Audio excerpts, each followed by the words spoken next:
All right. All right. Hey, Shalom. We the brothers from Shalom. the GMS Atlanta camp, and we want to give all praises and honor and glory to Yahweh, by Hashem, Yahweh Shai, by Hashem, Rikar Kadash. Double honors to our apostles and elders of great millstone. Salutations to the 144,000 of the children of Israel that scattered throughout the four corners of the earth. Shalom to you. And in this lesson today, we're going to go through the lesson of Daniel chapter 2, going into the statue. Just going to break it down briefly. It's a vast history from each empire. You know, it has different information, geographic destinations where, you know, a lot of these places took in the scriptures. But how we got this is through our apostles, and elders, the great millstone, and Yashima. If you could pull Jeremiah 3:15, Mhm. the Lord has chosen the men of the Lord who are our apostles, and elders, of the great millstone. Uh, that you see right now that's teaching on the highways and byways and also doing sit downs. Come. This is who the Lord set up for us to get this truth. Going back to Revelation chapter 5, how the Lord loosened the seals. Yep. This was part of that prophecy that's coming to pass right now. Go ahead, bro. Yeah. This is Jeremiah 3, verse 15. Says, "And I will give you pastors according to mine heart, which shall feed you with knowledge and understanding." Yeah, you can break it down, bro. Yeah, Khan, exactly. Just as the officers going into, we have this understanding. We have the ability to break down, you know, the beast in Daniel and this statue as we are about to today. How? Because of our elders, because Yahweh Hashem, Yahweh Shai saved the tents of Judah first, and so our apostles have been given the breath, and then they in turn have fed us, so that we can continue to feed the flock. All these scriptures, what we go into, first and foremost, is from the Bible, but we now have the understanding of what these scriptures say because of the elders and the apostles that Jeremiah 3:15 went into. Man, that in itself, that was a prophecy. I got a precept too. Come. This is the book of Isaiah, chapter 29, verse uh, 10, it says, for the Lord hath poured out upon you the spirit of deep sleep, and have closed your eyes. The prophets and your rulers, the seers hath you covered. Verse 11, and the vision of all is become unto you as the words of a book that is sealed, which Mhm. men deliver to one that is learned. And these learned people today are these people that went to these theological schools and whatnot, these pastors, so-called preachers, but they ain't learned of the Heavenly Father through the Spirit of Yahweh Shai. Saying, read this, I pray thee. And he said, I cannot, for it is sealed. Yeah, meaning they can't understand it. But like the brother just mentioned, our apostles and elders were set up by Yahweh through Yahweh Shai to give us this word, the understanding the breakdowns of it.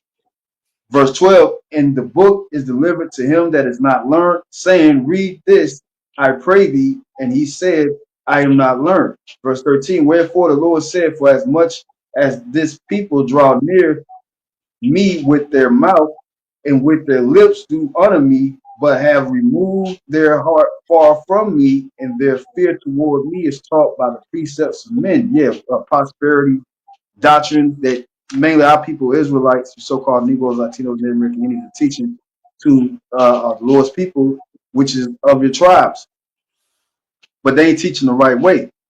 And the Lord is going to punish you, Jakes, because a lot of these learnings that you're supposed to get is really beneficial towards your good reward for the Lord, towards you pleasing the Lord, just like in the time of Noah when he flooded the earth. Because at this time, the Lord is going to drop fire from the sky, and that fire is those nuclear missiles and those chariots, so-called UFOs and UAPs, that's going to shoot you people down to the ground with those lasers. So I'm gonna go ahead and pull this precept, Romans chapter 15, verse 4, and then you can get yours, Yashima. This is the book of Come. Romans chapter 15, verse 4. For whatsoever things were written afore time were written for our learning, that we through patience and comfort of the scriptures might have hope. So these things were written before our time. Because we about to go into the statue, but the end of that statue is talking about these times, the iron and the clay. You got it, bro. Yashima. Yeah, Hey, yeah. This is Shalom, bro. hey, Shalom, Hakan. Shalom, Yabashima Brakita, Shalom, Akim. Yeah, this is Sirach 39 and verse 1. It says, but he that giveth his mind to the law of the Most High, and is occupied in the meditation thereof, will seek out the wisdom of all the ancient and be occupied in prophecy. That's right. The Most High, first and foremost, he only shows himself unto his servants, the prophets. Amos 3 verse 7 goes into that. And those that are occupied in these scriptures, man, we get these scriptures because we are redeeming the time, because that day of destruction is drawing near, man. We have to be able to get the understanding of these breakdowns of the statue, of the salvation of the chariots, man. And you can only get that understanding if your mind is occupied on these scriptures, man. He that entangleth himself in this world, you cannot do that, man. You have to be separate, man. And that's how the Most High sends His Spirit to give us that increase. Our elders and our apostles, they give us that foundation, but every individual person has a different chord that the Most High gives them to play on that harp, man. But Hey, somebody can get Slacky. go First ahead. Corinthians 14, verse 1. But you can finish your point, Yashima. Somebody can get Oh, First Corinthians 14, verse 1. I got you. okay. Yeah, yeah. No, I mean, um, I had finished it off, but we're seeking wisdom, man. And that, first and foremost, that wisdom, it goes into the scriptures, but that wisdom goes into those shepherds sent after the heart of Yahweh Hashem, Yahweh Shai, as we just read in Jeremiah 3, verse 15. Yeah, because we know the difference between the real doctrine and the false doctrine. The Yup. false doctrine they teaching is that the image of the beast is Cesare Borgia. But really, the image of the beast, in Revelation chapter 13, verse 15, is talking about this beast system that we're in, and is morphing into um, um, the New World Order. I got the book of Proverbs chapter 1. Then we can start in that Daniel. This is the book of Proverbs chapter 1, verse 1. The Proverbs of Solomon, the son of David, king of Israel, verse 2. To know wisdom and instructions, to perceive the words of understanding. This is what we must know. Deuteronomy chapter 6 goes into that. I think around the 7, 8 verse on how we should teach these law, statutes, commandments to our children and whatnot. And also Ezekiel chapter 37, it goes into when we make that one stick, when the people of Israel should come by and say what thou meanest by this stick, we should know how to break that stick down, which is the 12 tribes of Israel, just as well as these other scriptures, the high holy days, because we're coming back into our rightful place as Israelites. The Lord is stirring up our pure minds back to that first estate, to where we was once holy in the sight of the Lord. So right now, majority of our people are dead, but at the same time, the elect is waking up. The elect in these times, and the elect is going to be with this breath of life. Right here in Proverbs, it breaks down the reason of it, the purpose of it, and our purpose is to do the will of the Heavenly Father. Colossians chapter 2, verse 12. That this is the operation to receive the instructions of wisdom, justice, and judgment and equity. Don't the apostles tell us to look things up like the Church of Berea? They tell us to study and get into certain mysteries, breakdowns that the Lord has revealed unto them from their elders, and then it passed down to them. Because remember, this is the operation of the Lord. This is the temple of David, and it says to give subtlety to the simple. Yeah, we can confound the scholars of today in these theological seminar schools in Cambridge, Yale, Harvard, Yup. through history, even science. Because a lot of these schools they teach that the earth was made million years ago.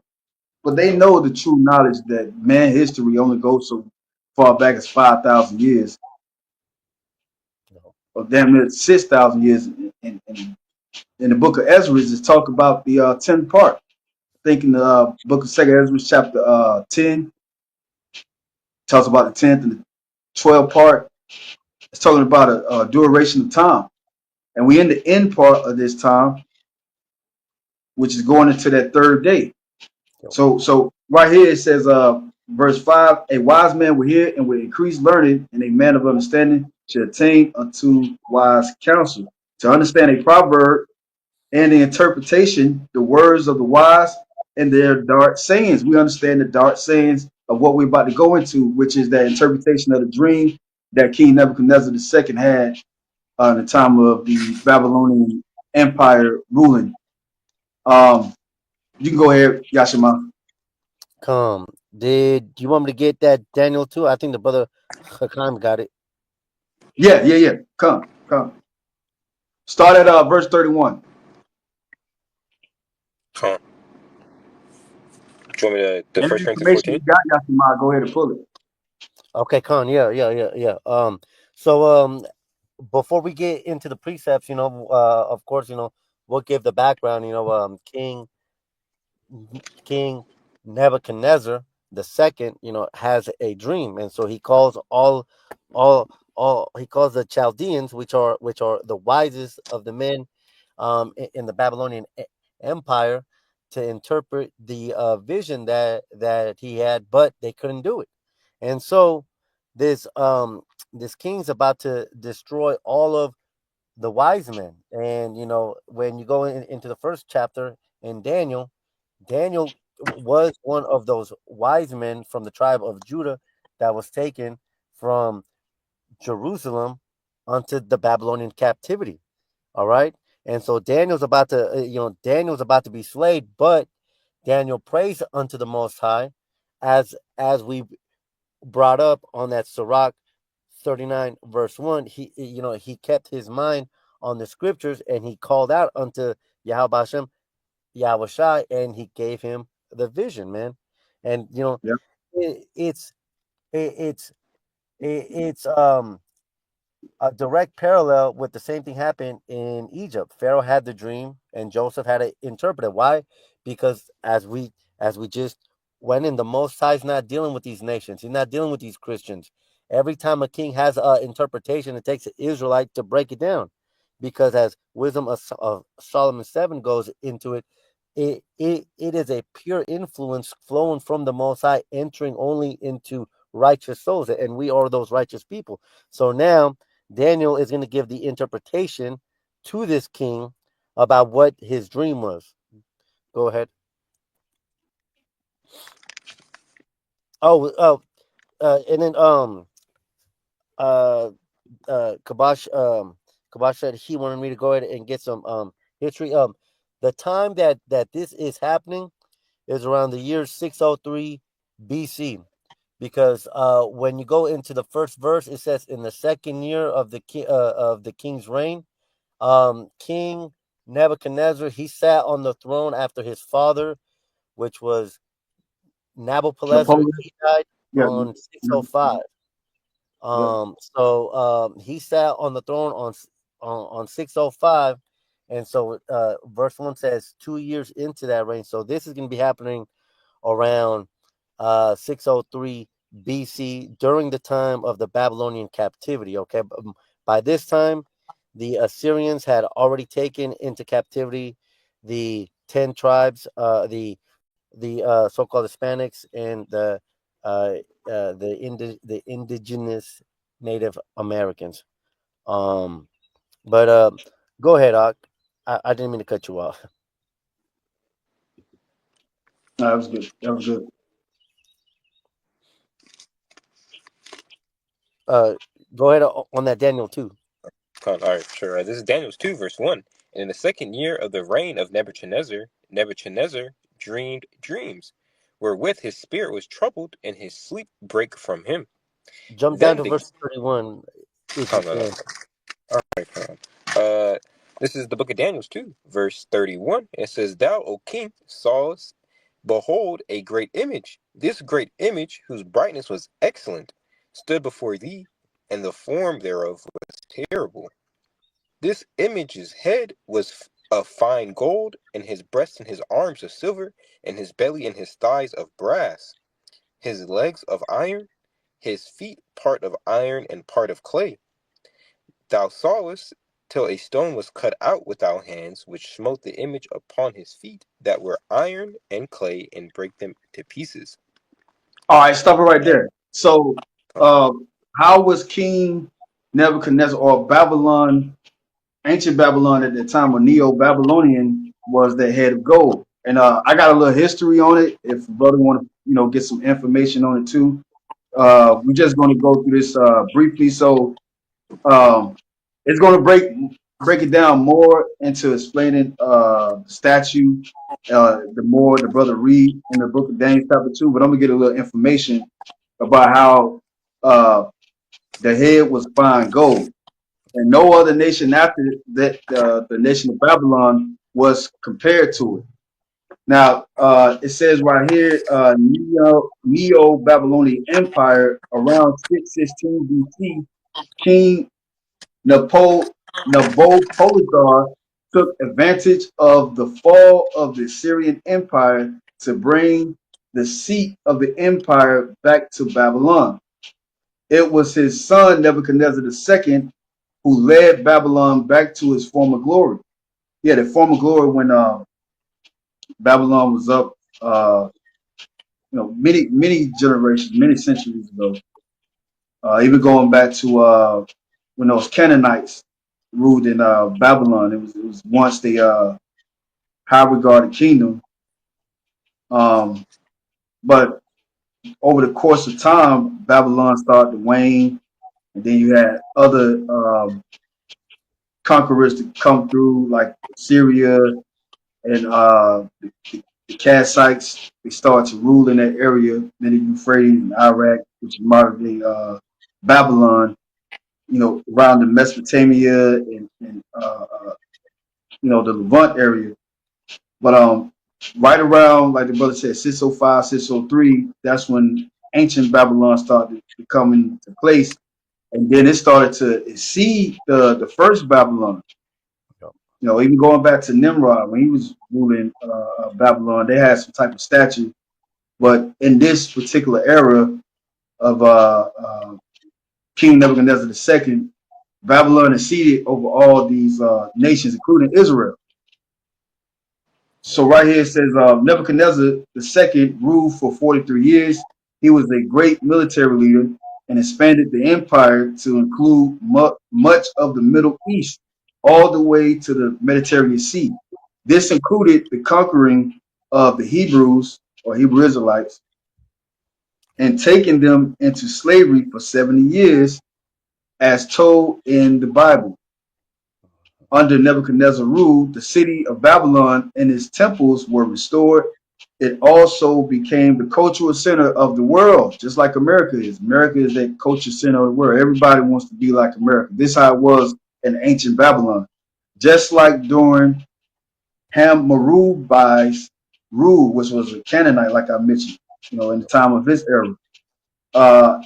Hanging Gardens of Babylon, Nebuchadnezzar II built the Hanging Gardens, which they had in the old ancient Babylon empire before this Neo Babylon was re-erected. And it says Nebuchadnezzar II built the Hanging Gardens of Babylon. This was a large series of terraces or terraces that rose to around 75 feet high. They were covered with all sorts of trees, flowers, and plants. The gardens is considered one of the great wonders of the ancient world. And they had a real powerful military too as well. The trading system was booming, on sea and off sea, on land. They had laws, just like it explained about the code of Hammurabi's code. Yeah. It was once ruling in the area of north of the Levant Crescent, over there by the Euphrates River and Tigris River. got some more information. But if the brother has something, y'all can go ahead and pull it. Yeah, Khan. Just staying on that history about the Babylonian kingdom, it's known as that head of gold, and which is a very precious, it's a precious commodity, and the way that they were able to build all these these big these buildings was through the wealth that they took from our temple. I did a search on Google, just a rough estimate on how much money the Babylonian kingdom gained by sacking our temple, and this is what it says. It says one source mentions 3,750 tons of gold and 37,500 tons of silver, which is estimated to be worth about $56 billion in today's value. Mm-hmm. So, so that head of gold, that wealth, a lot of that wealth was gotten through the riches, man. All right, and the brothers can go into the history. That's in the book of Second Kings, around the 25th. Yeah, it's in the 25th chapter. And then another thing about this king here is that um, he was known more as a builder than he was a conqueror. Because by that time his dad had taken, he had taken over the Assyrians. But this king Nebuchadnezzar, he was the one that built those gardens, and he enlarged the city, man. Um, Yep. I didn't have anything else historically. Um, Okay. did Like, Oh, I got some more information too, going into the significance of the metals. Why was this statue um, given to Nebuchadnezzar in that fashion? Like the head of gold, the breastplate, and the chest and the arms with silver, going into the Persian Empire.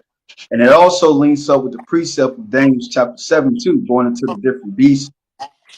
But I'm gonna go into this AI overview. I typed in the meaning of the metals in Daniel chapter 2. It says in Daniel chapter 2, the metals of Nebuchadnezzar's dream statue symbolize a succession of four world empires: uh-huh. gold for the Babylonian Empire, silver for the Medo Persian Empire, bronze for the Macedonian Greek Empire, and iron for the Roman Empire, which would eventually be divided. The statue's feet, a mixture of iron and clay, represents the later Roman Empire division into a fractured kingdom of both strong and weak parts that would not remain united, which is true because the Roman Empire will be revised in the future, or the future prophecies, which we're in that time now, going into the clay being the weak parts of EU and NATO, being part of that beast, the iron part being the strong nations. They also have military power and uh, great significance in the political arena. These world leaders, especially America and Britain. Um, right here says symbolisms of the metal gold head. The head of gold directly represents the Babylonian Empire, with King Nebuchadnezzar himself being identified with this part of the statue, which the brother's about to read later on.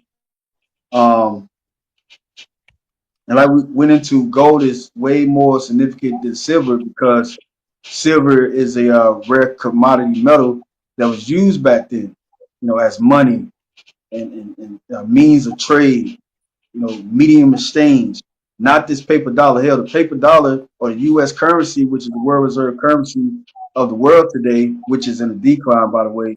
Uh, their paper dollars was backed by gold in the early 20th century Yep. until the signing of the bill in 1913 The Federal was Reserve, really so. Like, go ahead, bro. the Federal Reserve. That was signed by those elite banking families. J.P. Morgan them met into the island of Jekyll Yep. in Georgia, Jekyll Island in Georgia, one night during the holiday festivity. But they money was backed by gold. Just to give us elaboration on how valuable gold is. Then you got silver, which is not that rare than gold, but it's still high above other metals such as the bronze. The bronze is a lesser value metal than silver, but it has not only um, good value than lesser metals like iron, but also it adds to your health too. It has good benefits to your health, just like gold and silver, and you can use it for all types of things, especially in the electricity. You got the copper wire and whatnot. Um, then the iron, around that time, is very sturdy for the weapons of the military might, which caused these, especially the nation of Edom at that time, the Roman Empire was heavy to deal with. It was very difficult to deal with them because not only their military might, but also their weaponry. They was ironclad in the time of their era, which they began to rule over. Um, brothers, you can continue on that. Could come. There's a Daniel's 2 verse 35. Then then was the iron and the clay, the brass, the silver, and the gold broken to pieces together, and became like the chaff of the summer threshing floors, and the wind carried them Yeah, away. stop right there. Stop right there. Read it over from the top again. Verse 35. And Con, brothers, you can get Daniel chapter 7. con, Because the iron and the clay is going into the allies of the EU and NATO nations. That's part of that Roman 2.0 revised nation today. That beast that was once wounded is now healed, mm, which is Esau's empire. Go ahead, bro. Could come. And con. brother, It's y'all can elaborate on it too if y'all want to. con. Daniel's 2 verse 35. Then was the iron, the clay, the brass, the silver, and the gold broken to pieces together, and became like the chaff of the summer threshing floors, Yeah, and the that's at wind. the end. All these nations is still gonna continue. Um, Even after the prophecy of them coming into power in the ancient world, but in the future too, these nations are still going to be around. This is what the scripture is going into, and this is talking about the future prophecy because we went into the feet, which the feet represents the end part of something, and the end part is in particular verse 34 is really going into the end of time or end of an age. And the end of an age is really going into all these nations. But who is the last nation to rule in the time of Yahweh Shah's return? That Iron Nation, which is Rome. The Roman Empire reestablished all over again, which is Esau rulership. Go ahead, bro. It says, and the wind carried them away, that no place was found for them, and the Yeah, stone like that the shaft of the summer going into that debris that you get after grinding out the corn and whatnot, or the wheat, that agriculture floor, that you separate the wheat and corn, whatever from. Then that shaft of the summer and the threshing floor is like that debris. They going to be deemed as nothing, basically. These nations that were held in high regard. Y'all got it. Yeah. I just had a quick precept going into that chat because ultimately, the feet, as Kabash is going into, the feet is the last kingdom before Yahushua comes, right? But on that chaff, that goes into the utter destruction of this place. So Yep.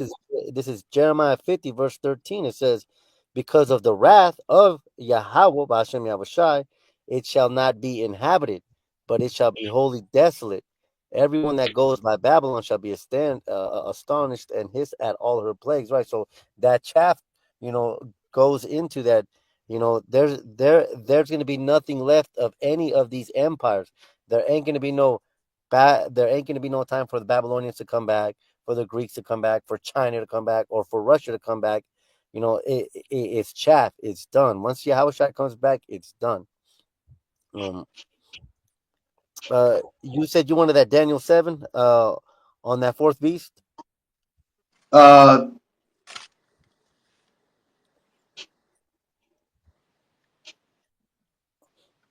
yeah. But it was really to the point of verse 11 Okay. Okay. because Uh, brother, we still got to break down Persia and okay. Greece. Come. Just mention it. Okay. You can jump down to verse 11. Okay. Come. This is Daniel 7, verse 11.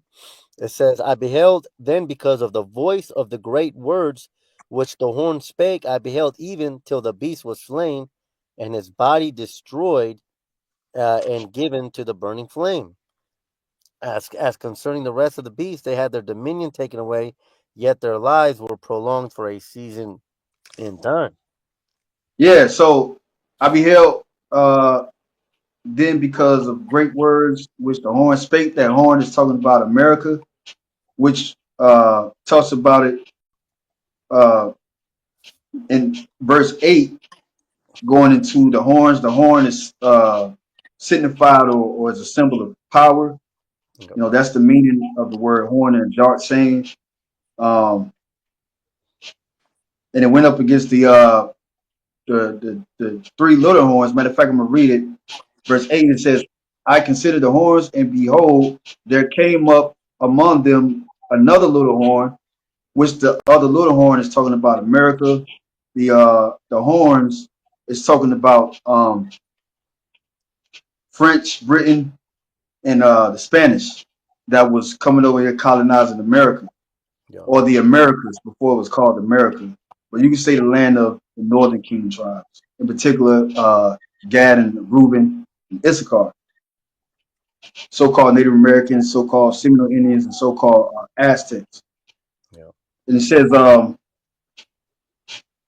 right here, it says before whom, so it's talking about before the horn was risen, there were three of the first horns plucked up by the roots. It was plucked up by the roots because of the wars, Yeah. different wars amongst these three horns. Britain going against the Spanish. You had the Anglo and Spanish War. You had French American War, Spanish American War, and some of those, a couple of those horns.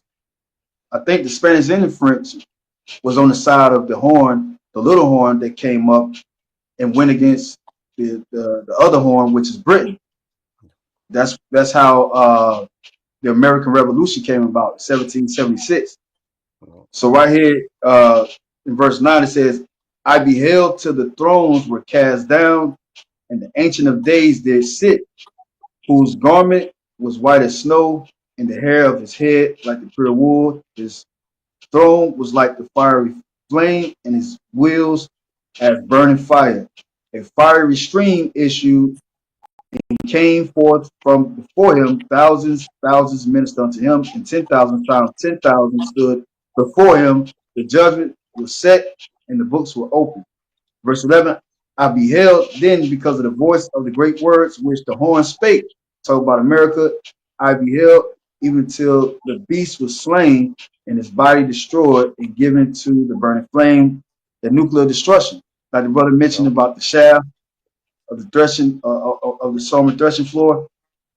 That's going into that perdition that Esau is set for. Verse 12, as concerning the rest of the beasts, they had their dominion taken away, which when the Lord comes back, he's going to take their dominion away. He's going to destroy these nations by taking their dominion away, but he's not going to utterly destroy them just like he's going to do Esau. Esau is going to stay around for another 1,000 years, but he's totally going to be wiped away. So into Obadiah chapter 1, I think around the 18th verse. Verse 13, I saw in the night visions, and behold, one like the Son of Man came with clouds of heaven, and came to the Ancient of Days, and they brought him near before him. So, brother, you can jump back in that, Daniels. Is Daniel's 2, verse 35. Then was the iron and the clay, the brass, the silver, and the gold broken to pieces together, and became like the chaff of the summer threshing floors. And the wind carried them away, that no place was found for them. And the stone that smote the image became a great mountain, and filled the whole earth. This is the dream, and we will tell the interpretation thereof before the king. Now hold it right there. The great millstone is Yahweh Shai. You can read that account in Second Ezra chapter 13. We ain't gotta get it, but you know Mhm. that's how you would get the concept of that great mountain. Ezra saw this great mountain that was not graven by hand, and he said he cannot even see the beginning of it or the end of it. Yeah. You know, like the movie Independence Day in 1996 with Will Smith and Vivica A. Fox. It shows that great so-called UFO or UAP ship coming over New York. So that is what that's talking about. Because Howard Shah is going to come through those clouds, like it says in Matthew chapter 24. Y'all got it. Yeah. This is the dream, and we will tell the interpretation thereof before the king. Thou, O king, art a king of kings, for the power of heaven hath given thee a kingdom, power, strength, and glory. And wheresoever the children of men dwell, the beasts of the field and the fowls of the heaven hath he given into thine hand, and hath made thee ruler over them all. Thou art his head of gold, which is talking about Babylon. It says, and after thee shall arise another kingdom inferior to thee, and another third kingdom of brass, which shall bear rule over all the earth. Yeah, and the second kingdom, okay, is the Medio Persians, and then the brass is talking about the Greece. And it says, and the fourth Yeah, kingdom shall and the reason why the reason why the Persians were considered silver, not only because they military might and they economic power. They had the most provinces than any other empire I know.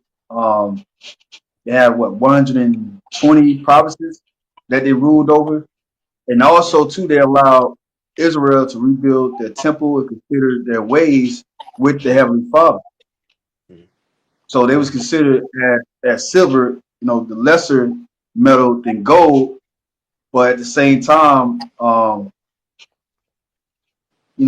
they was way better than the Grecians and the Roman Empire in that regard.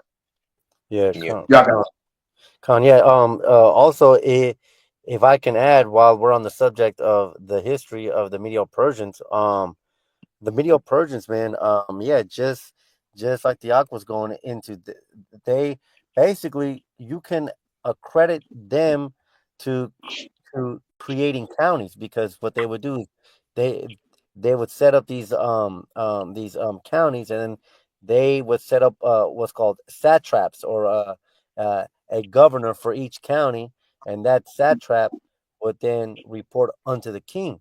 Now, another thing about the Medo-Persian Empire, which makes them uh, a silver, is because, again, they also created the first postal service. They actually were able to take down the time that it took to send a message from one end of the kingdom onto the other was like 90 days. They actually set up what's called the King's Road, which was a route that they would pass notes through on horses, and they had these stations set up every couple often, so that the horses could get rest. Mhm. And I want to go ahead and add say that the way that the way that the Greeks ran their empire, as we're going to get into, they actually continued on what the Medo Persians did by setting up these satraps, because they set up these vassal states too, man. So these Medo Persians, man, they actually provided a lot for the empires to come after them, man. Yep, yep. And I want to touch on that too. Like you said, these other kingdoms after them, they studied the kingdoms before them, and they, like you said, they continued to say traps. Setting up tetrarchies.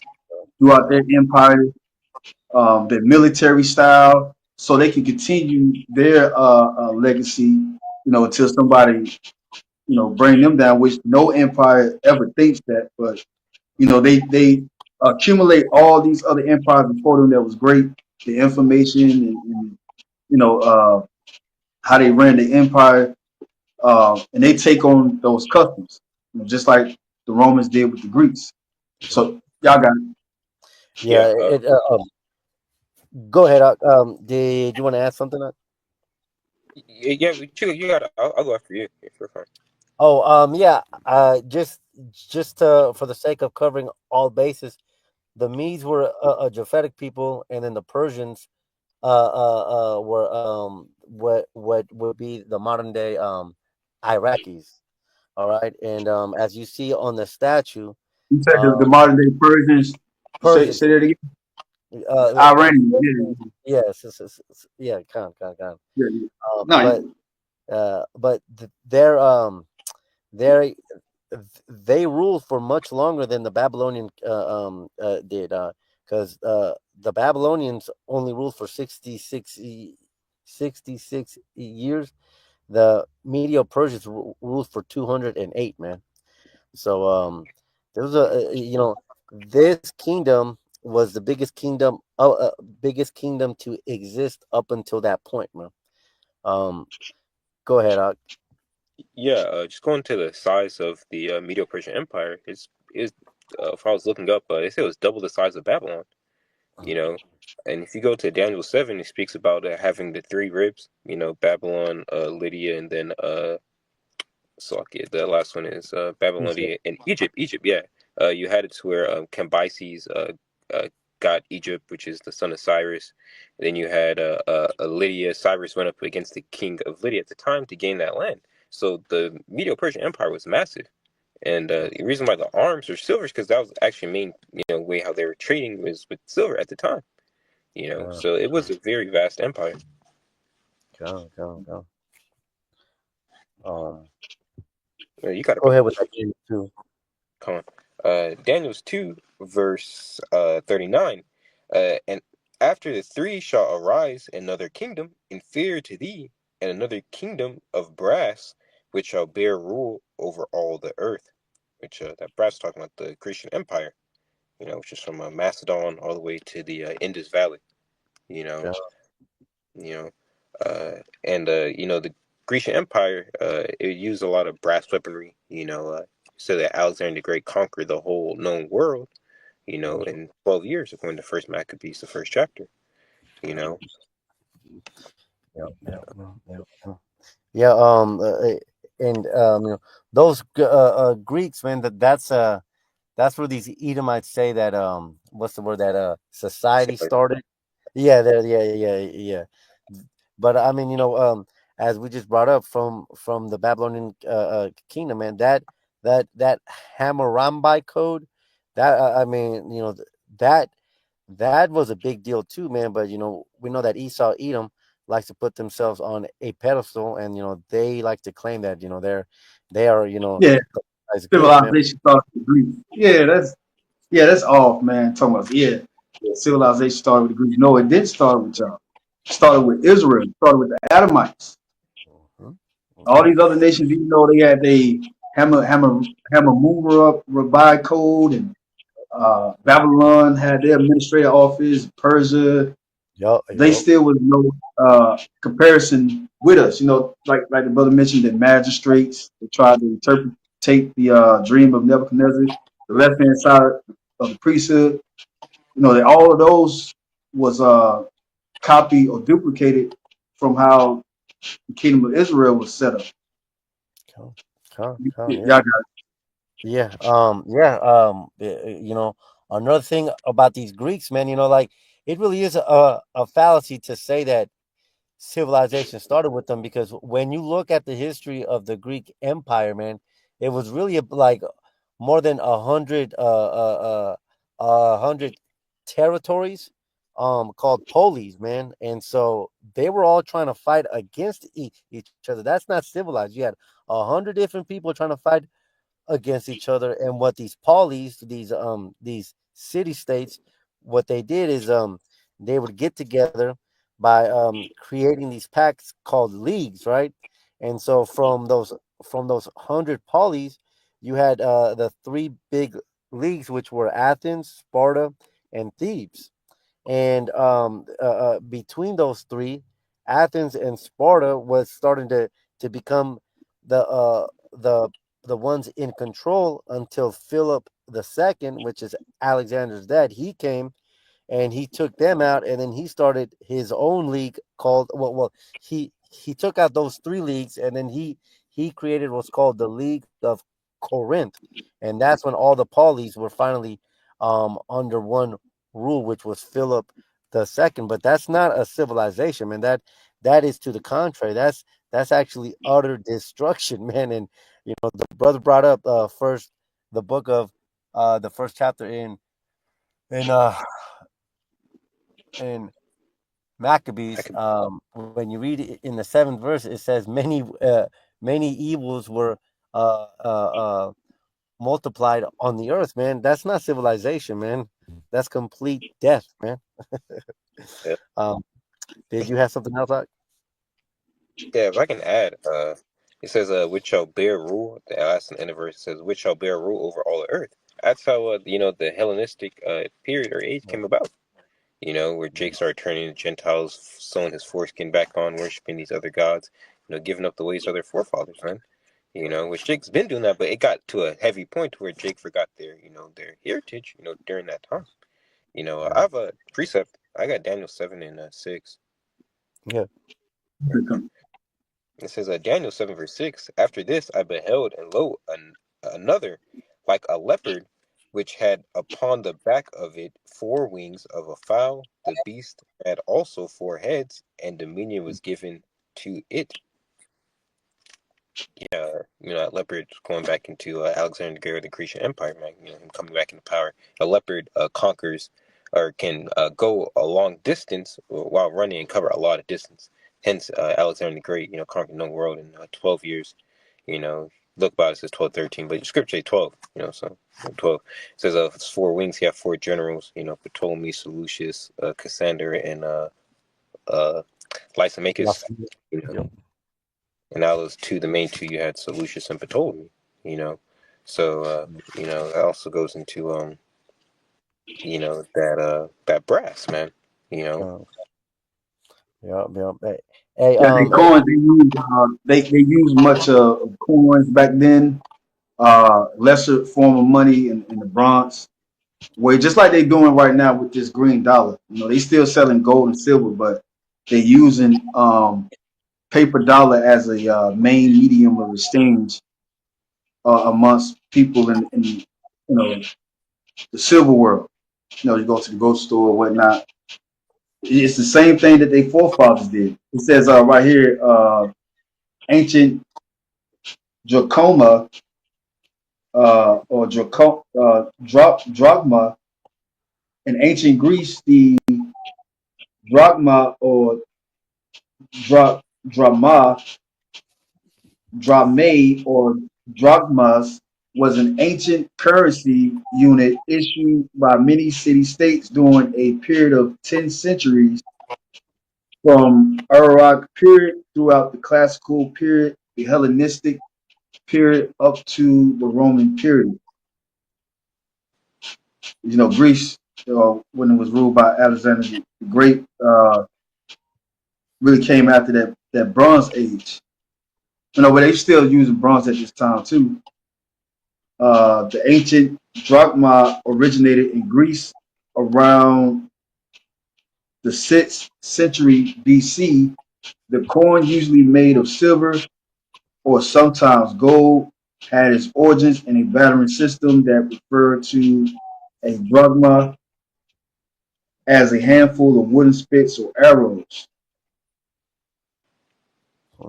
The drachma was unique to each city-state that minted them and were sometimes circulated all over the Mediterranean. The coinage of Athens was considered to be the strongest and became the most popular. Yep. Yeah, I got it. Yeah, yeah, con. Hey, and also, one thing about the Greek Empire, man, the the Greek Empire is mentioned in the Bible, but this Greek Empire isn't mentioned anywhere else, and that's how we can also link up the Apocrypha, and that's how we can show that the Apocrypha is canon and that it is holy and part of the scriptures. Because Yep. how is Daniel going to prophesy about the Greeks, but then there's nowhere in the Bible other than one verse, says that we were sold unto the Grecians. The Bible talks about the Assyrians, it talks about the Babylonians, it talks about the the Medo Persians, but it doesn't mention Greece. Why? Because it's mentioned in the Apocrypha, which was in the original Bible. So this Greek Empire allows us to link the Apocrypha up with the scriptures, man. Yeah. If I could Um, add, yeah, yeah, Esau yeah, tried to hide the history. I was trying to take notes on it, and I had to like.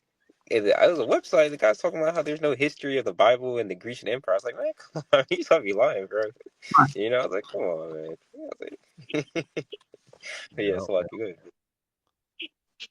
Now let's continue with that Got some Daniel. more on that precept could come, or you I have got some? one for the Romans, Slocky, but I'll keep going. All right, go The go back to that Greece right quick. Go back to that Greece. Verse 39. The third kingdom was brass, which should bear rule over all. And brother can get First Maccabees chapter 1. Okay. There's Daniel 2 verse 39, and after three shall arise another kingdom. And after three shall arise another kingdom inferior to thee, and another third kingdom of brass, which shall bear rule over all the earth. Yep. Go ahead and get that precept, Baba Shah. First Maccabees 1, verse 1. And it happened after that Alexander, son of Philip the Macedonian, who came out of the land of Chedum, had smitten Darius, king of the Persians and Medes, that he reigned in his stead the first over Greece. Yeah, and And that happened in the Gargamella um, battle when he conquered Darius. He took over that region because Persia had their hands on a lot of provinces, a lot of countries, and a lot of nations, including Israel, paid tribute to it. Once Alexander the Great conquered them in the Battle of Gargamella, that was it. That really stamped or marked the defeat of the Persian Empire, the Persian and the Mede Empire. And then you had the Grecians to come into power at their height during the time of Alexander the Great. You got it. Y'all got it. yep. Just to continue proving the point here, I'm gonna jump down to verse 7. It says, so Alexander reigned 12 years and then died. And his servants bear rule everyone in his place. That goes into his four army men, which the brother just named off. 9. And after his death, they all put crowns upon themselves. So did their sons after them. Many years and evils were multiplied in the earth, man. So that brass goes into the Greek Empire, which is mentioned in the scriptures. All right. Right. Um. You go to the fourth king now, verse 40. Could come. Oh, Slocky. This is Daniel's 2 verse 40. And the fourth kingdom shall be strong as iron, for as much as iron breaketh in pieces and subdueth all things, and as iron that breaketh all these shall break it in pieces and bruise.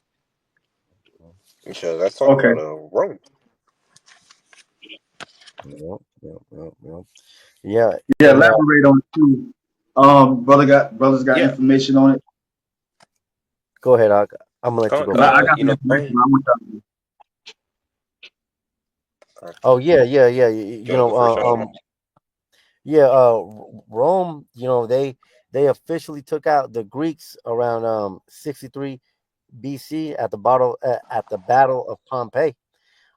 That's when that's when Greek finally fell off. And ultimately, we know that the Roman Empire was gonna be split into the eastern and into the western part. Which the eastern part would go on to be the Byzantine Empire, right? But you know, uh, uh, Rome really is Rome is how America has been postured after, which we are going to get into, man. But I'm gonna let the brother go ahead and get some points too. Go ahead. Yeah, if you look at the metal of iron, it's less than the gold, silver, and brass, but it's still a stronger. It's still a strong metal. Iron is also known for a military might. The Roman Empire is known for putting nations basically in subjection, which Jacob was under subjection, okay, to the Roman Empire during the time of Yahushua. You know, uh, I have a precept if I can grab it. Don't mind. This Okay, is go ahead, bro. Daniel 7 verse 7. And after this I saw in the night vision, and behold, a fourth beast, dreadful and terrible and strong exceedingly, and it had great iron teeth. So showing you the scriptures are 100% real. This thing's on point, because here it is in Daniel's second chapter, referring to the legs as iron, and Daniel, okay, has another vision, okay, and he's able to break it down. We understand the way it's talking about the Roman Empire during that time. It says great iron teeth, which is talking about its military. The teeth is talking about its military. So then devoured and break in pieces, and stamped the residue with the feet of it, and it was diverse from all the beasts that were before it, and it had 10 horns. Yeah, so this iron, these iron legs, okay, uh, was like no other kingdom. They had a Democratic Republican Party, which they called it the Patricians and Plebeians, which were basically the Democratic Republican Party at that time. They had Senate, House, and so on and so forth. But you can read that in First Maccabees. You can grab it. I think like the Uh, fifth or sixth chapter. come on, until I find it. Oh, Um, yeah. I got First Maccabees 8 verse 15. As I started, I'm gonna go to 14 yet. I'm going to 13. And after that, whom they would help to a kingdom, those reign, and whom again they displaced finally, that they were greatly exalted. Yet for all this, none of them wore a purple crown, wore a crown, or was clothed in purple, to be magnified thereby. Moreover, how they made for themselves a senate house, wherein 320 men sat in council daily, consulting a way for the people, to the end they might be well ordered. Yeah, and they that committed their government to one man every year, who ruled over all their country, uh, and that all were obedient to that one. Yeah, so they had basically Caesars, man. You can read about the Caesars in Second Ezra, the 11th chapter. Yeah, Yeah, because they had councils. They had councils like the Senate, and nobody was above the Senate. They didn't have a king, and until which emperor at that time was considered king. They didn't have their posterity or their own line, seed line, to carry on that legacy. A lot of those emperors, like Julius Caesar, he adopted Augusta Octavius. Augusta Octavius, he adopted um, Tiberius, um, and then so on and so forth with Caligula, Claudia. Um, just to prove that the brother was right about they being more diverse than all other kingdoms. Um, Greece and Rome did do that. Now, when Julius Caesar started to come into play, because you can read about that in Second Ezra chapter 11, in Second Ezra chapter 12, it goes into the breakdown of the Roman Empire, how it was set up. How the 12 feathers was considered Caesars. Then you had the midst of the body of the eagle. It goes into how the first three heads was was was to really reign over Rome. And that was during the time of the Roman Republic. Then Julius Caesar came into position of really ruling the beginning of the Roman Empire. But the one that ruled the longest was Augustus Caesar. It talks about that in the account of Second Ezra chapter 11, um, which goes to show you that these scriptures are accurate concerning the prophetic prophecies of these particular empires. goes to show you that what we about to touch on now with the iron, the clay toes, is really accurate to what's happening today with these nations that are revived from the ancient world. No. So this fourth kingdom was strong. Yeah, it was strong. During the time, like you said, Greece. I think they going back to 146. They took the independence from Greece. That main city Macedonia, which Cassandra was running at the time. Seleucus had the north and whatnot. They took those city states from Greece. They had them on lockdown. Rome did. Antiochus Epiphanes the fourth paid homage to Rome. Including Israel. The world was locked down under the Roman Empire influence at that time. That's what made the fourth kingdom so strong as iron, because the Lord gave the kingdom over to Esau. So somebody can get Daniel chapter 4 verse 17. Son, I got it. All Yeah. right, read. Yeah. This matters by the decree. This is Daniel 4:17. This matters by the decree of the watchers and the demand by the word of the holy ones, to the intent that the living may know that the Most High ruleth in the kingdoms of men, and giveth it to whomsoever he will, and setteth up over it the bases of men. Yeah, the basis of men is talking about Esau, because even though they rose to power, Yeah. they didn't rise to power by their wits or the knowledge and wisdom understanding that the Lord gave to Israel. No, those damn devils, they got into power by way of the Most High. The Most High put them into power, just like he did those other empires, That's right. like he mentioned. Um, so in this particular precept, even though they was ruling, subduing nations and whatnot, man, they was worshiping all type of gods. Hell, they even kept the customs of the Grecians, their mythology gods and whatnot. Zeus, Samaritans, so like Samaritans. forgot that. Yeah, it's the Egyptian god that they worship in Rome too. But y'all got it. Yeah, Con. I got one more precept to add on to, because you know what? These Edomites, man, they love to pride themselves off the Roman Empire, and they think that it's because of their greatness. But no, as the officers going into it, no, it's the Most High that is doing this. This is Psalms 75 verse 6 and 7. It says, "For promotion cometh neither from the east, nor from the west, nor from the south. But the Most High is the judge. He puts down one and sets up another." Man, all these kingdoms, man, uh, you know, uh, all these kingdoms had a purpose, man. And look, that's even true today. I'm gonna pull this tab back up. Starting from the Babylonian Empire, the Babylonian Empire, their purpose for them being in that position, you know, they they were the ones who took the Southern Kingdom into captivity. The Most High put them there to do His will. And then when you go into the Medo Persians, the Most High put them there. He exalted them to do His will too, and that was to have Cyrus make that decree so that we could build our temple again.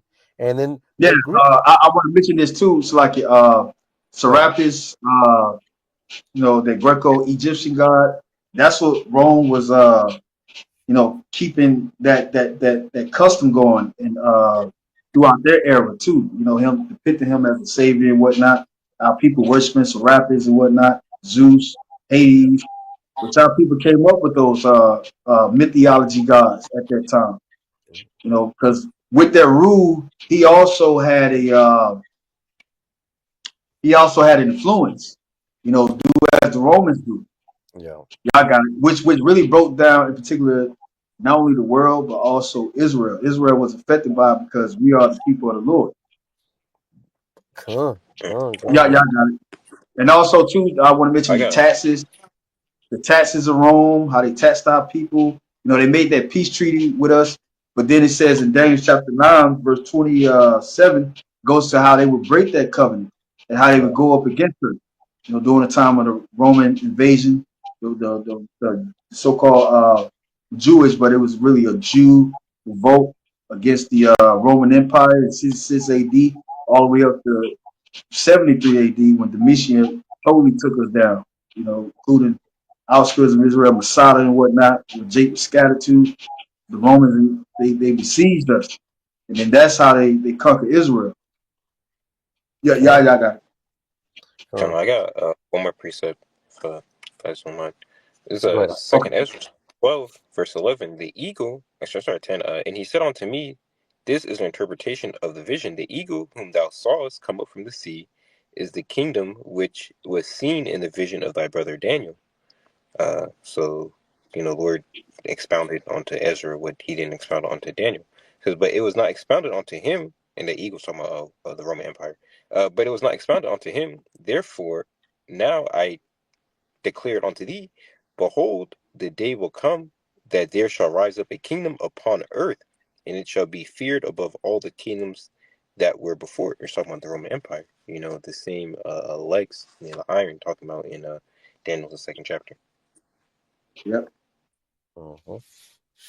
I got a precept. Then we can go on to verse 41. It says, Second Ezra chapter 11, verse 40. And the fourth came and overcame all the beasts that were past and had power over the world with great fearfulness and over the whole compass of the earth with much wicked oppression.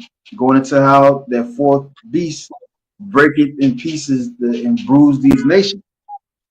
It says, and so long time dwelt he upon the earth with deceit. For the earth has thou not judged with truth. Yeah, remember Pontius Pilate, he asked Yahushua, he said, what is truth? Yeah, these scriptures is bad, man. Verse 42 says, for thou hast afflicted the meek, which is Israel, and thou hurt the peaceable.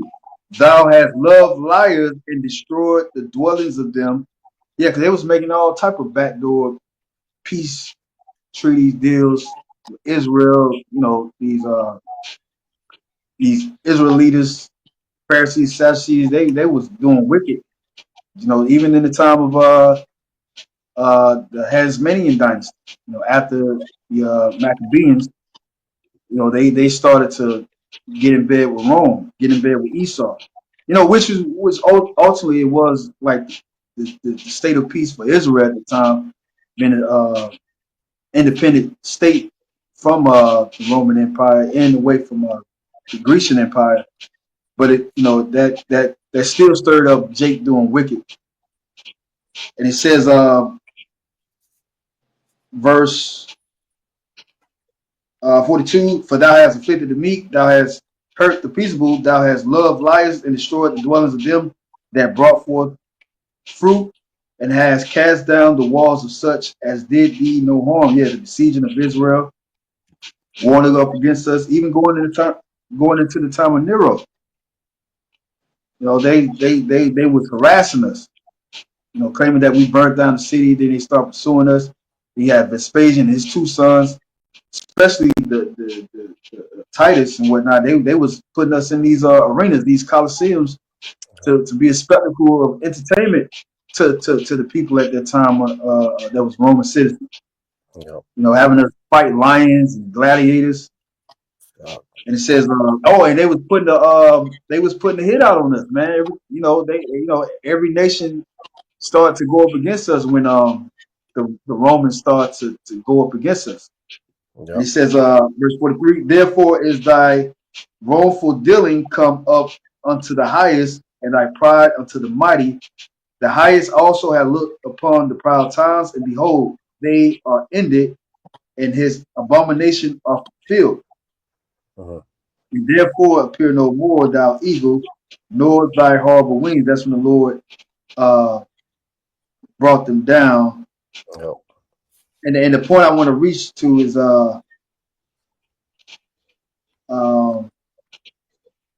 verse 39. Are not thou it that remaineth of the four beasts, whom I made to reign in my world, that the end of their times might come through them? Uh-huh. Yeah, so Esau, you had your spot in the limelight as being a ruler in the earth Mhm. during the time of the Roman Empire. You know, Lord gave you that power. So Psalm 75, you know, promotion coming out from the east, north, from the west, but from the Heavenly Father. Y'all got it. Yeah, come. And as we're about to go into the revised Roman Empire, this was the downfall of the first ancient Roman Empire. This is Revelations 20. It says 20 verse 2 says, and he laid hold on the dragon, and that old serpent, which is the devil and Satan, and bound him 1,000 years, and cast him into the bottomless pit, and shut him up, and set a seal upon him, that he should deceive the nations no more till the 1,000 years should be fulfilled.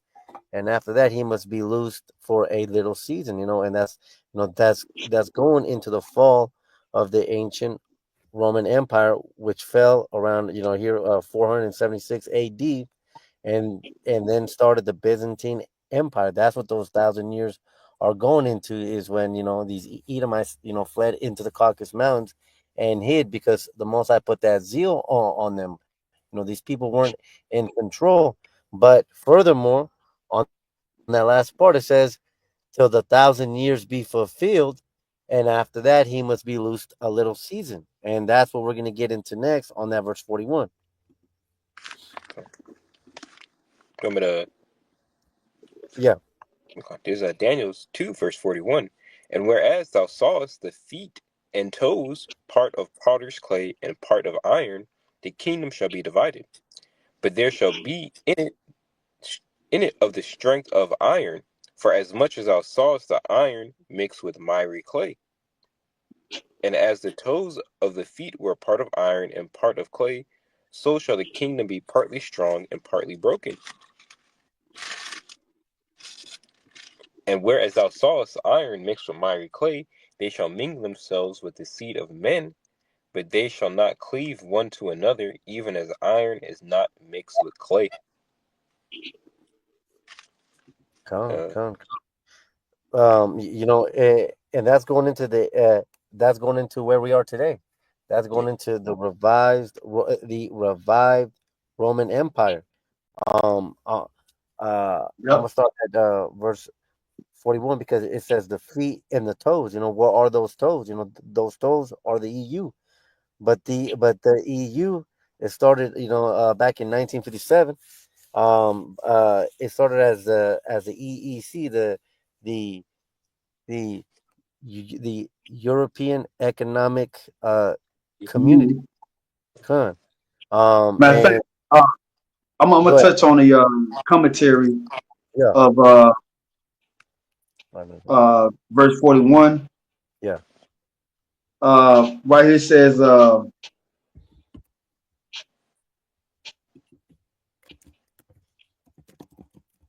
whereas thou sawest the feet, toes, part of the potter's clay and part of iron, that is, some of the toes of the feet were of iron and others of them of clay, going into the strong countries of which really stems from the revived Roman Empire, which is the iron.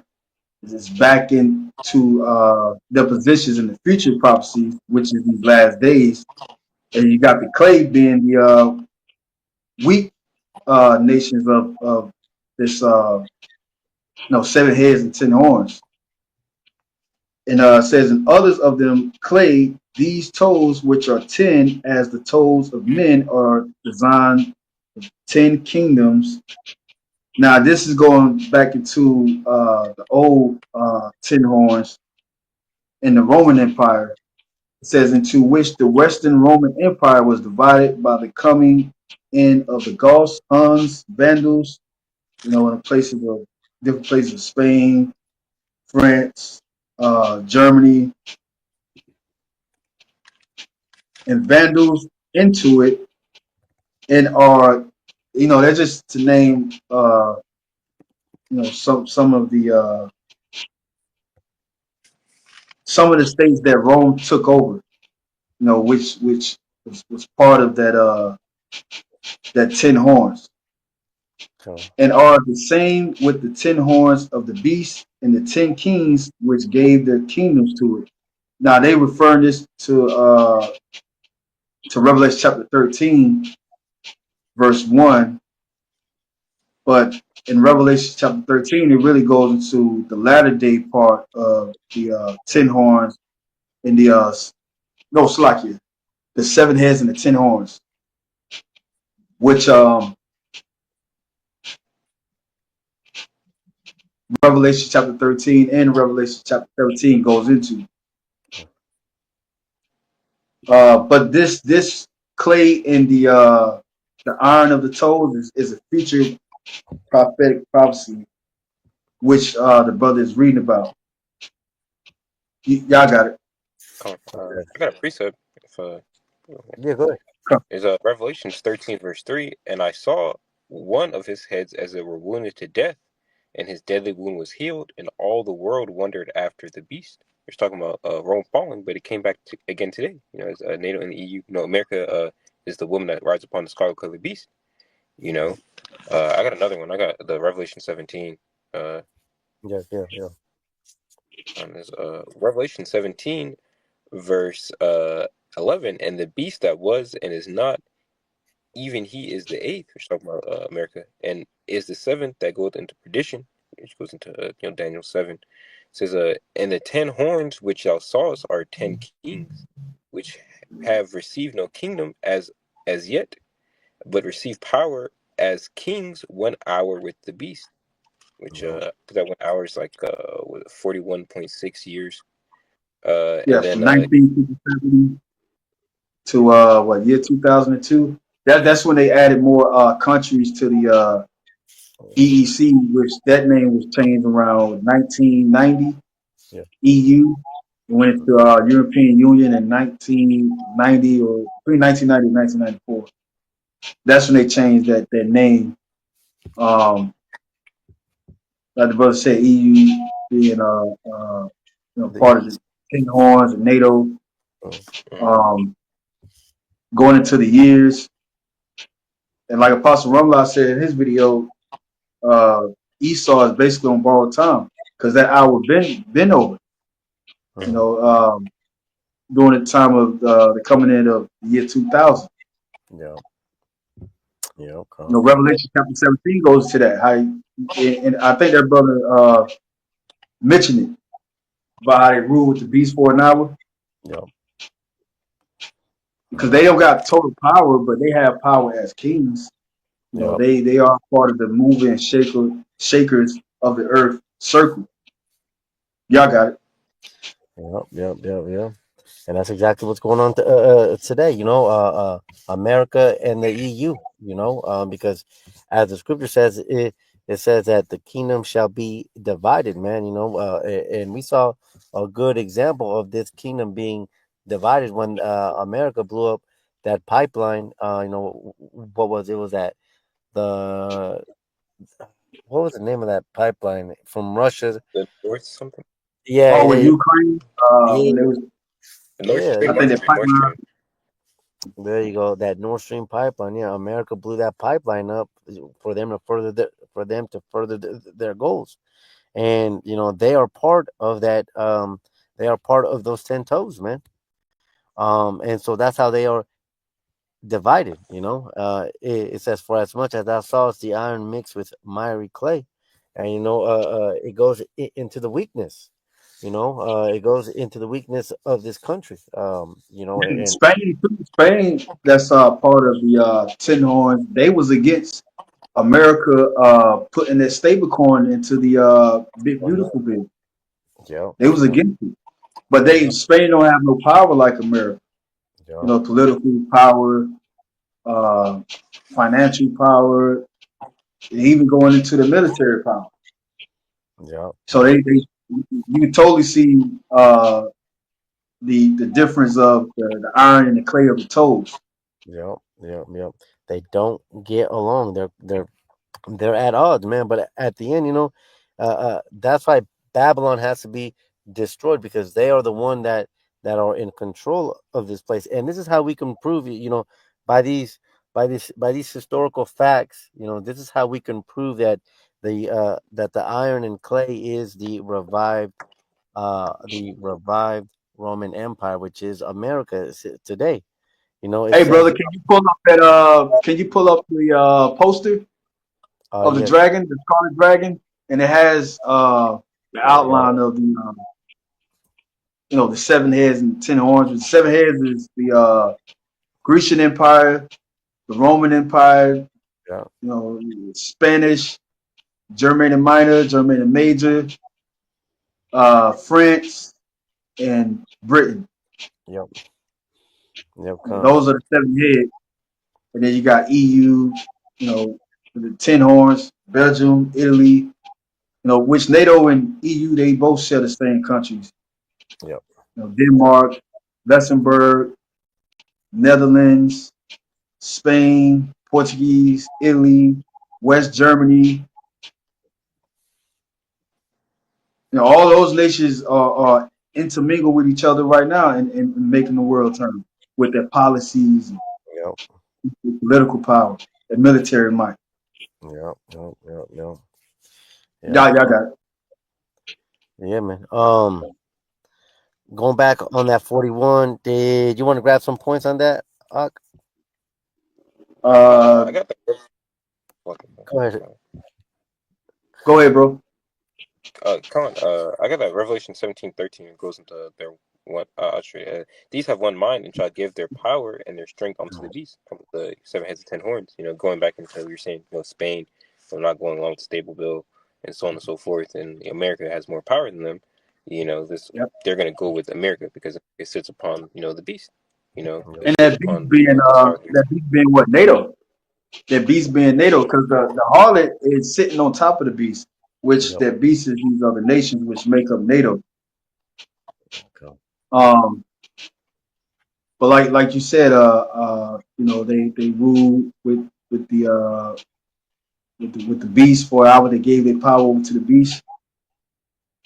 Oh, And NATO is kind of frantic and fatigued because of America's doing in the earth right now. How they just running rapid and starting wars.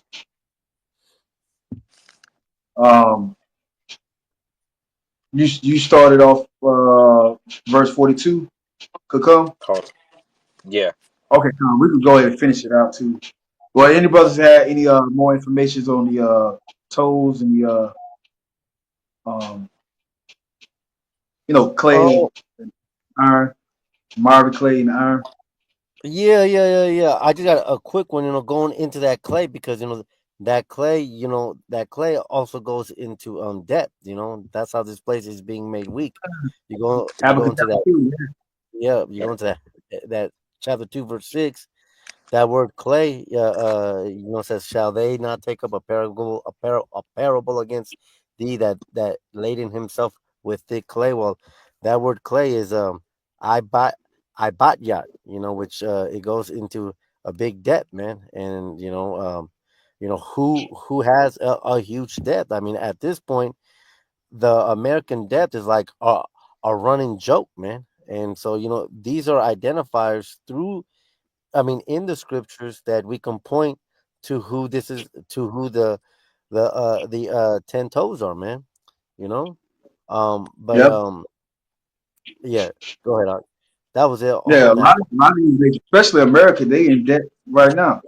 Besides Germany and these other countries that's allied with the beast, Well, which is the iron and the clay toes that we're reading about. well, okay. Somebody can get Ezra chapter 6 verse 9 right quick, because this goes into Esau, the end of the world. Yeah.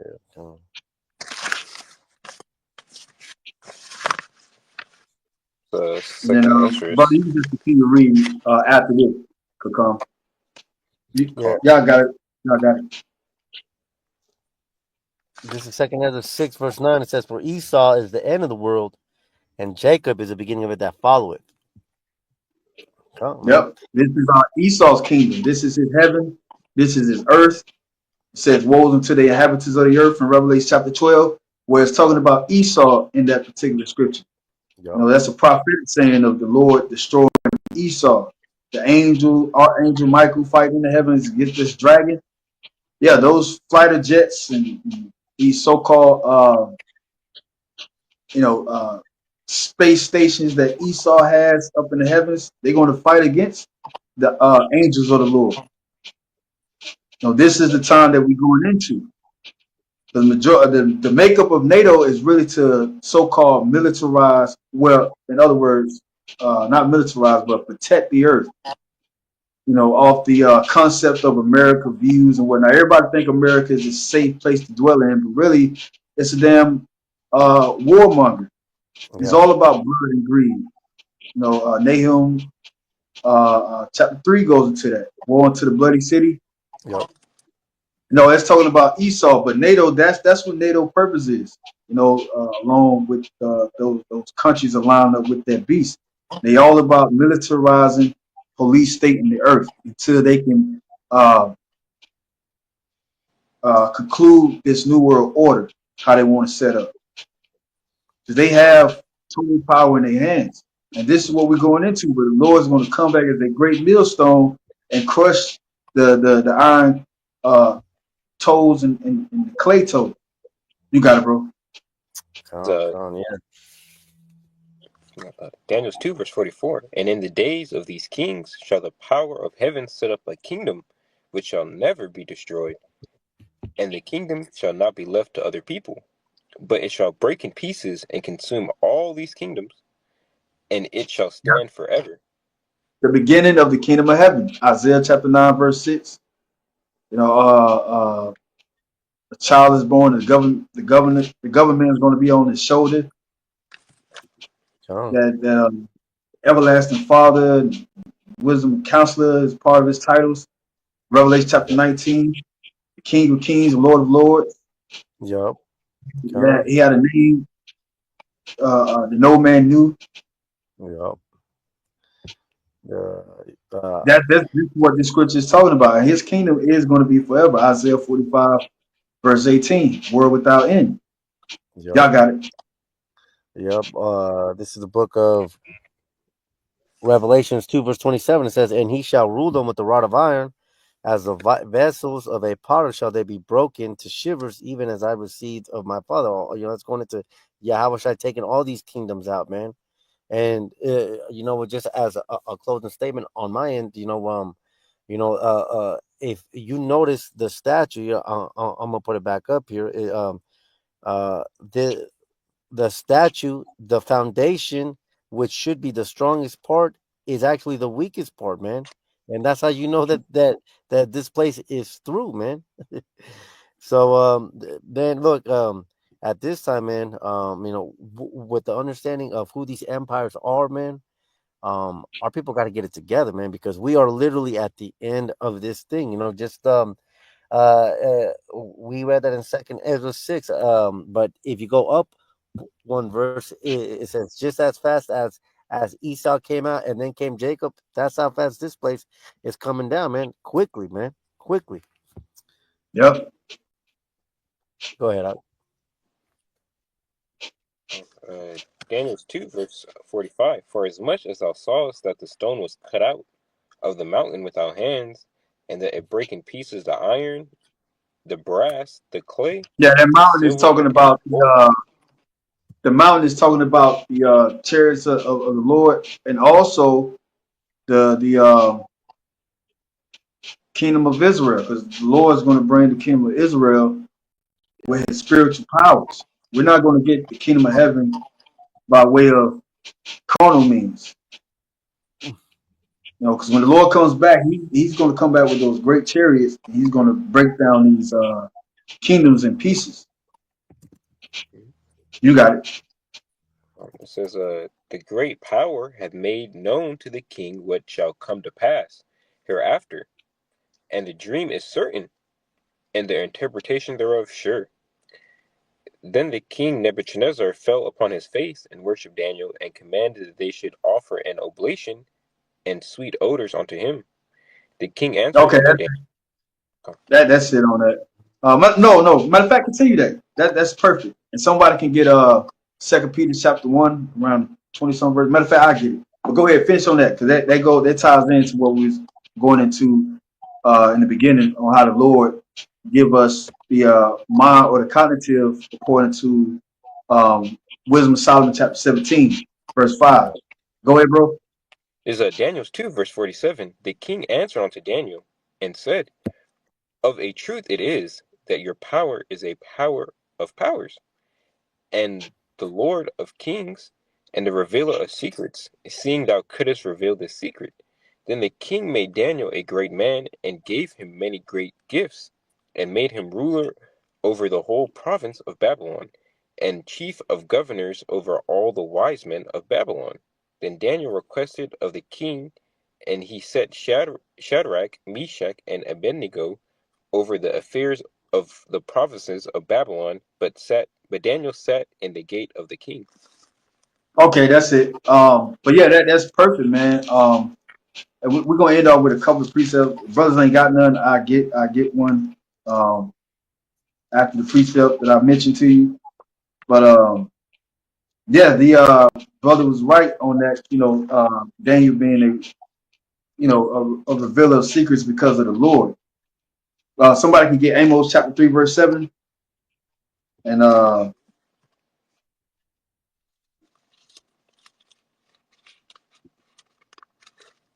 may end it off on what I got.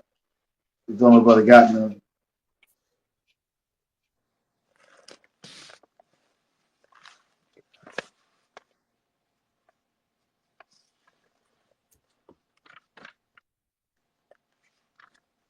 Do you got that Amos 3?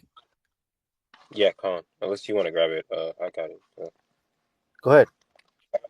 Another precept if you don't have anything. Grab that. Okay, I'll get the Amos, and then that way you can bring out that precept. So this is Amos 3 verse 7 says, surely the Most High will do nothing, but he reveals his secrets unto his servants, the prophets. Just as the brother's going into, man, just as Daniel was able to do, man. The king praised him because he didn't have the understanding. And now that rings through true today.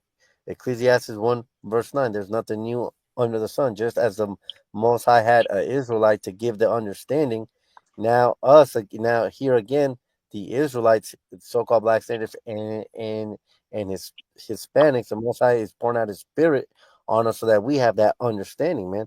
But he's only doing it with his people. He's not doing it with these Christians, man. Right. These Christians, these Protestants, and Mormons, Jehovah Witnesses, the Lord ain't dealing with y'all. The Lord is only dealing with the hopefully elect, Sure. the 144,000 to begin with. This is the song that the 144,000 is singing in the book of Revelation, chapter 14. Yo. What if what it says?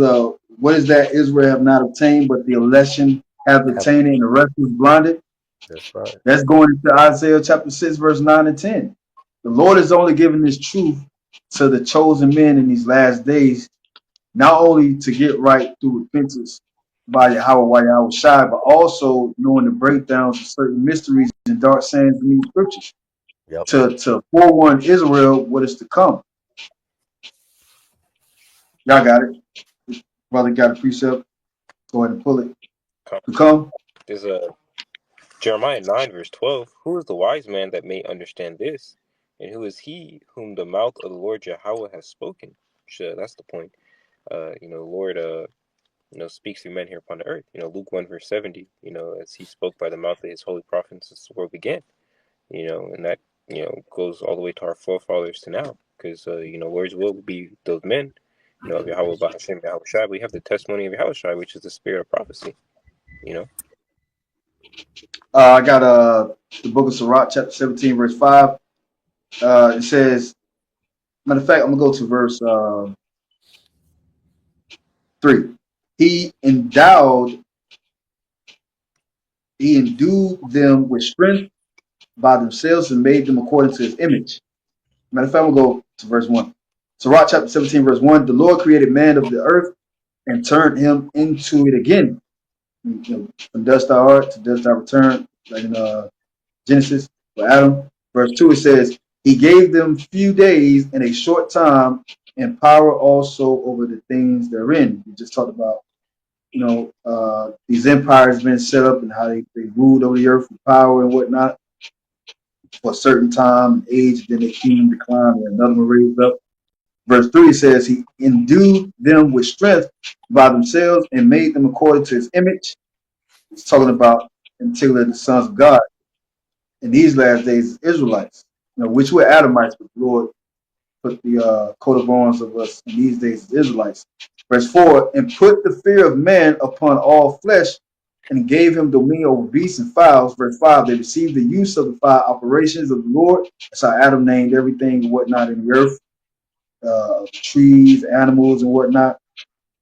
And it says, in the sixth place, he imparted them understanding.